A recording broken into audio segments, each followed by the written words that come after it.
Sir, वो रहा आपका पैसों वाला बैग उस आदमी के पास। तेरी हिम्मत कैसे हुई सर का बैग चुराने की? दे इधर। चोर नहीं हूँ मैं, चोर नहीं हूँ, मैंने बैग चुराया नहीं है, मुझे पड़ा हुआ मिला था, चोर नहीं हूँ मैं। अच्छा, एक तो चोरी करते हो, ऊपर से झूठ बोलते हो। ये ना मेरे सर का बैग है, वापस दे इसे। नहीं दूंगा, नहीं दूंगा। मुझे कैसे पता कि ये बैग इंसाफ जी का है? मैं कैसे मान लूं? तुम लोगों का बैग है ये, मुझे पड़ा हुआ मिला था, मैंने उठाया है। सबूत दो कि तुम्हारा बैग है। वर्षा, मैं बात करता हूँ। देखिए भाई साहब, ये बैग मेरा ही है। इसके अंदर ना 2 500 के नोटों की गड्डी है, एक में रबड़ लगी हुई है और एक गड्डी बिना रबड़ के। आप चेक करिए, और अगर मेरी बात झूठ निकली तो ये बैग आप ही रख लेना, ठीक है? ठीक है, देख क्या रहा है, अब चेक करना। ये देख रहा हूँ।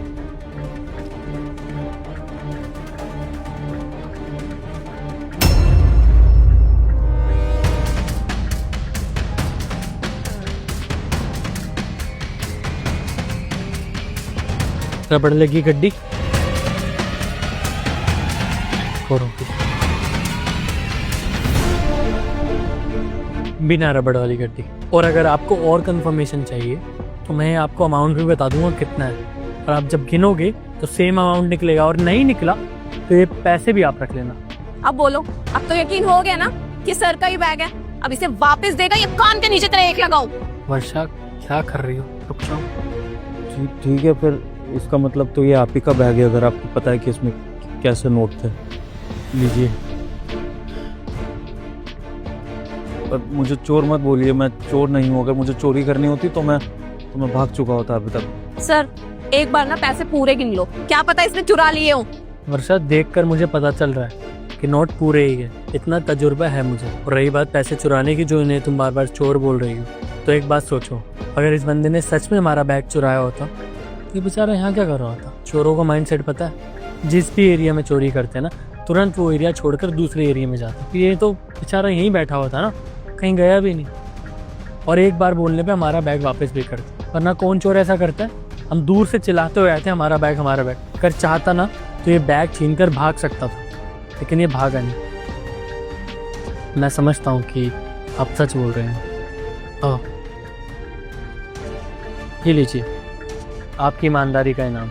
सर, कौन सी ईमानदारी? क्यों दे रहे हो आप इस चोर को पैसे? एक तो इसने आपका बैग चोरी किया और आप इसे ईमानदारी का इनाम दे रहे हो। और सर, आपको एक बात बोलूं, वो तो ना हमने इसको पकड़ लिया, वरना आपका बैग ना कभी वापस नहीं मिलता। तो कोई ईमानदार नहीं है, ये चोर है, इसको पैसे देने की कोई जरूरत नहीं है। अच्छा, सोचो ना, इस बैग में मेरे 2 लाख रुपए थे। अगर यही इसकी जगह कोई और होता तो मेरा तो 2 लाख का नुकसान हो गया होता ना। इसने ये बैग संभाल कर रखा, किसी को भी पैसे दिए ही नहीं, ना खुद ली, तो इसका इनाम बनता ना ईमानदारी। 2000 रुपये दे रहा, रख लीजिए, काम आएंगे आप।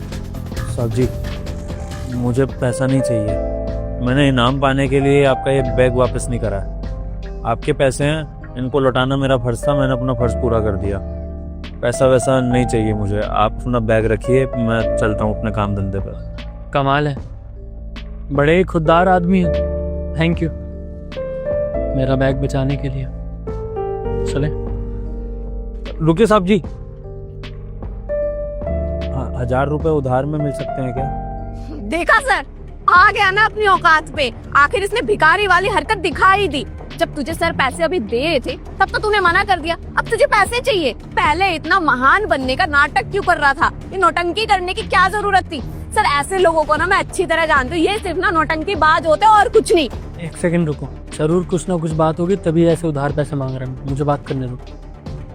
भाई साहब, अभी जब मैं आपको पैसे दे रहा था तब आपने मना कर दिया, और अब उधार मांग रहे हो, समझा नहीं कुछ। वो साहब जी, अभी आप मुझे इनाम का पैसा दे रहे थे, मुझे इनाम नहीं चाहिए, मुझे आपसे उधार चाहिए अपनी बूढ़ी माँ का इलाज कराने के लिए। मेरी माँ उधर घर पे बहुत बीमार पड़ी है, मेरे पास उनका इलाज कराने के लिए पैसा नहीं है। कूड़ा कचरा बिनने का काम करता हूँ, और कोई काम आता भी नहीं है और कोई काम मिलता भी नहीं है मुझे, तो सोचा कि आपसे उधार मांग लूँ और उनकी दवाइयाँ ले आऊँ, मैं बाद में जैसे तैसे चुका दूंगा। और साहब जी, पता है ये उधार भी मैं आपसे किस लिए मांग रहा हूँ? क्योंकि मैं आपको जानता हूँ, आप उस कंपनी में काम करते हो ना। हाँ, वो कंपनी मेरी ही है। मैंने देखा है आपको, तो मैं इसलिए उधार मांग रहा था कि जब मैं पैसा इकट्ठा कर लूंगा तो आपको वापसी लौटा दूंगा, तो इसलिए उधार मांगा था। इनाम का लालच नहीं है मुझे, और सच में उधार वापस लौटा दूंगा। ठीक है, तो तुम ये 2000 रुपये रखो और इससे अपनी माँ का इलाज करवा लो, दवाइयाँ ले आना, और ये पैसे लौटाने की कोई ज़रूरत नहीं है। नहीं साहब जी, 1000 रुपए का ही उधार चाहिए, और मुझे नहीं चाहिए आपकी मदद। क्यों 1000 रुपए फालतू दे रहे हैं? बस 1000 रुपए चाहिए अपनी माँ के इलाज के लिए, वो भी उधार, नहीं मदद नहीं चाहिए। जाने तुम्हारी जगह कोई और होता तो क्या पता मेरा बैग मुझे मिलता भी या नहीं, और मेरा तो पूरा 2 लाख का नुकसान हो जाता ना। तो बस उसके बदले तुम्हें 2000 रुपये दे रहा हूँ। और वैसे भी हमारा एक NGO है, हम जिस NGO के थ्रू हम लोगों की हेल्प करते हैं, तो जैसे तुम्हारी माँ की तबीयत खराब है तो ऐसे लोगों की हम हेल्प करते हैं, उनको काफ़ी सारी फैसिलिटीज़ देते हैं। तो बस ये पैसे हमारे NGO की तरफ से भी समझ लो।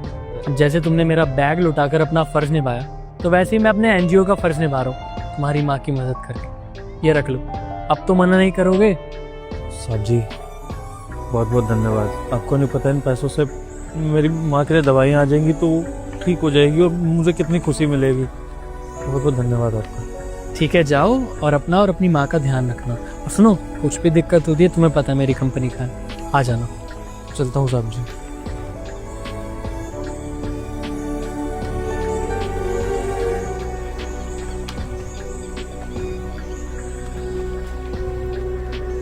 सर मुझे एक बात समझ नहीं आई, आपने उस भिखारी को NGO का झूठ क्यों बोला?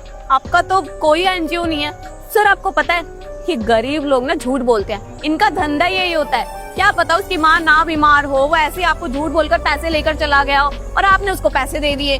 वर्षा, चलो वो झूठ बोल भी रहा हो तो उसका कर्म उसके साथ, मैंने उसकी मदद करी, मेरा कर्म मेरे साथ। मेरे माँ बाप ना अक्सर मुझे एक ही चीज़ कहते थे कि मदद लेने वाले की नीयत नहीं देखी जाती, मदद करने वाले की नीयत देखी जाती है। तो बस मेरी नीयत साफ थी, मैंने मदद कर दी। तो अगर मेरे मदद करने से उसकी माँ की तबीयत ठीक हो जाती है, मैंने अपने हिस्से का पुण्य वहीं कमा लिया। दोस्तों, अगर आपको भी कभी किसी की मदद करने का मौका मिले ना, तो ये मत सोचना कि वो इंसान उस मदद का क्या करेगा, बस खुले दिल से मदद कर देनी चाहिए। हमारी वीडियो कैसी लगी लाइक करके, शेयर करके, कमेंट करके जरूर बताइएगा। Thank you.